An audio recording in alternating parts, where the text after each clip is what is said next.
And I don't know what that could drive a person to. Absolutely. Yeah, that's tough.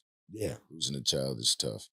There's two more questions I want to ask you, Yeah. and then I definitely want to let you go because I know you got your own life too. And again, I appreciate you. Nah, no One of question. those questions is you detailed a lot of the things that you went through. Um, and you got this major life, right? We could sit there and I could ask you the 1 to 10, where you at? 1 to 100, where do you feel that you're at the scale of life with all that you've accomplished and all that you've been through? Where do you feel like if you were to sit there and look at from the outside looking in, where are you on that meter? I'm on the bottom because I'm grinding and I'm hustling at the age of 56 like I'm 26. So to me, I'm at the bottom. Now, as far as life and life experiences, I'm at the top.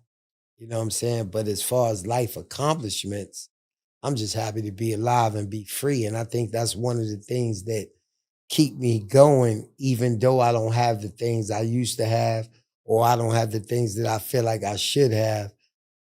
Being that I've been through the things that I've been through, it made me just love life. You know what I'm saying? So I'm at the point where I wake up and I'm breathing, and I know dudes my age and that's younger than my age that didn't even wake up this morning. So now I'm at the point to say, okay, I'm going through this, I'm going through that, but I'm alive to feel it. You know what I'm saying? So if I have a bad day today, I'm alive to feel a bad day. You know what I'm Yeah. saying? Some people ain't alive to feel a bad day or to say tomorrow is another day. So that's the thing that keeps my energy up. You know, some people say, and then inspiring people. So many people hit me and say, yo, Bonds, you inspired me that every time I get ready to stop doing something, it's like, yo, B, you can't stop. You can't inspire. Because the little bit of power that I did have, and I didn't realize it till somebody else was just telling me on the phone, yo, you helped me, yo. You made a difference, yo. With the little bit I did have, I was able to help people. And I sit back and I listen to people say, yo, you helped me, yo. Like, yo, you did this for me, you did that for me. And I say, damn, a little bit of power that I had, I made a difference in a lot of people's life. So I'm happy with that. What does 100 look like for you then? So you got this whole scale, you're at the bottom. What does the end look like for you? What does the win look like for you? Honestly, for my kids and my wife to be happy. You know what I'm saying? So That's unity, like, all the kids home, your son's home. yeah, yeah, yeah. You know, I want to be able to help my kids. Like I got a daughter that's in the industry, right? And I was just telling my man Manny this the other day. My daughter said, "Dad," because she stayed at my apartment in Atlanta, right? She was in the studio, and she called me yesterday, and she said, "Dad, open up your computer." And when I opened up my computer, it was $200 in my computer.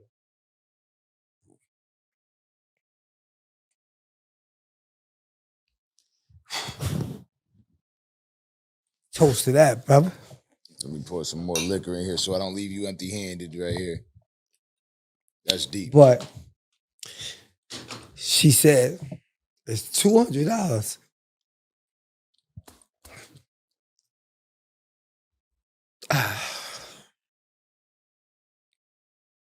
Take your time, man. Take your time. I feel your pain. And that was like the deepest shit that actually hit me. And and so 100 would be to be able to do for them, give them, have my son home. And I've been married for 25 years, right? And I took my wife through being with Puff. I took her through everything that a person is supposed to be going for. And me and my man talk about that all the time. And she's mean, right? And she's evil. But I tell people all the time, she mad at me for something deeper. But she ain't never went nowhere. You know what I'm saying? So that's the realest shit that I could do. So 100 to me is just everybody around me being happy. And that's 100. I don't give a fuck what we got as long as they happy. And my daughter showed me that the other day that it made her happy. Cause I was like, yo, I don't want your money. And it made her happy to be able to put $200 in my computer for me. It does. You know what I'm saying? I will say that it That's some real does. shit. I did. Man, shout out to you. That because that's deep right there. Yeah. I know how it feels because I've been there for my stepdad like that. You know, I knew he was going through a rough time, and Right. and I just helped fix the equipment he had for his company. Right. And I left the check in his laptop, In the laptop. his computer, and It's a coincidence. yeah, and it And when he called you, it what made he me said, feel good. yeah. I was at the house. I was staying over there out in Right. Orlando, and it made me feel like $1,000,000. It really does because it feels like to give back Right. to somebody that walked into my life at a certain moment. My stepdad walked into my life when my brother walked out, Right. not willingly. Like my brother went to the military, Right. and I was a good ass kid. I was a piece of shit. You know, Right. piece of shit asshole, but I was never anything. What I ended up turning out to for a while, I caught my cases. I got in my trouble when my brother left. Right. Right. My stepdad came in there and he said, hey. And then he was the one that kind of made me, if it wasn't for him, when my brother left, I'm done. Right. Because I caught my cases. I got my trouble. Right. Without my stepdad, I was done. You was done. Right. And he just jumped in and made that effort. So when I saw he was going through a tough time, when I gave back, I could tell you right now that what your daughter felt in that moment was Yeah. the most like that's a gratifying moment because that $200 to her meant the world. Right. That's like I got daddy's back. Right. You know what I mean? Right. I got Superman's back. Right. Right. He found kryptonite. Kryptonite came after him, but I just stopped kryptonite in that moment. That's how she felt. She felt like $1,000,000. So shout out to her. Yeah. No question. Because I can't tell you what the woman feels like helping Superman. You know No what question, I mean? Like no I'm question. the stepson helping stepdad. It's like everything you went through is somebody that understands. You know what I'm Yeah. saying? Like I got other daughters and everything like that, and I love them and everything, but they're like, Dad don't need nothing. Yeah. Dad is good. But this one right here can see through all the bullshit. Mhm. You know what I'm saying? And she know I would never take it from her hand. So she put it in the computer when I was driving a truck. And then when I came back yesterday, she called me and said, open up the computer. Because she knew she couldn't give it to me. Yeah. Because I'm never going to take it, no matter what position situation in it. I know what position situation you in. Yeah. And I know you got a daughter. So I'm never going to take from you. So when she put it in that computer, I said, God damn, yo. Like, you know, that's some real shit. And so I want to say like that shit took a turn. Yeah. Because family to me is the most important shit in the world. Like Right. I tell you, I got my nephew living with me because he was going through some problems, and my other nephew right now is at home. You know what I mean? And it kills me. Like Right. that's just the most valuable shit in the world. Yeah, that's the only thing that could have brought me to tears was my daughter. You know what I'm saying? Like, not just her, all my kids, but like the kids is like, you know, especially now in 2023. You got siblings? Yeah.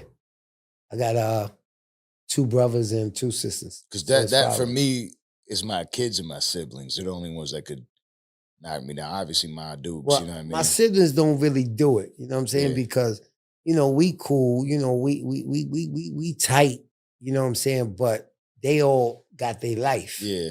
You know what I'm saying? With the kids, it's like they the ones that's dependent on you. You know what I'm saying? So that's what gets me. You know, my my family, we got the meet. It used to be Duo, now it's Meet, right? The Google Meet. Yeah. And so like every day, Right. we're on video chat. We're all talking to each other. You know, I'm 38 years old. My sister's, Susie, you're 40. You know what I mean? My brother's 41. We're all in the 30s. You know what I mean? Like we're 30s or 40s, and we still connect every day. And I know there's certain times where I don't even want to admit the shit, right? Like, but my sister will tell me a story, and my brother will tell me a story. I can't hold it. Like, I couldn't be there for Thanksgiving for my brother, and I feel like I wanted to be there. It's my older brother. He's the one that held the whole family down. Okay. This year, I wanted to be there. Right. And I couldn't make it there. kill me. Right. So right. behind closed doors when nobody's seeing, this shit's like, I'm choking up. I'm trying to Right. I'm trying to hold it together. It's difficult to hold together. So I definitely got that relationship with my siblings, Right. with my kids. I can't tell you, like, right now, my son is the only one that's physically here. My daughter will be here maybe tomorrow. I don't know. Maybe she's having a baby right now. Anybody get a text? You know what I'm saying? But somebody was talking the other day, like, oh, imagine what it would feel like if you lost your son that Right. quick. Like, I didn't even know it could happen. Because you can't picture I it, immediately, right. like, tears are rolling down my eyes. I'm like, yo, I need to grab my son. That's right. That's right. I can't imagine your son not being here physically for you right now. I really want to tell you from the bottom Right. of my heart and the bottom of everybody's heart in this room, I want to join that fight with you in any possible way I can help. I want to help. Right. I ain't the richest motherfucker in the world, but I will do everything in my power to make sure that we're going to raise funds to make sure that we could somehow bring your son home. If they don't got evidence, they need to cut that bullshit. I don't care what fucking country they're in Right. or what's going on. His ass needs to come home. Yeah. You know what I mean? If they don't got that evidence and they ain't fucking, there's no reason they should be sitting there. Oh, well, we're going to put the case of this. They know they got a polarizing figure. That's right. That's right? They know you're attached to Diddy. When Diddy spoke, maybe they were like, oh, well, if Diddy's involved in it, let's make an example out of this guy.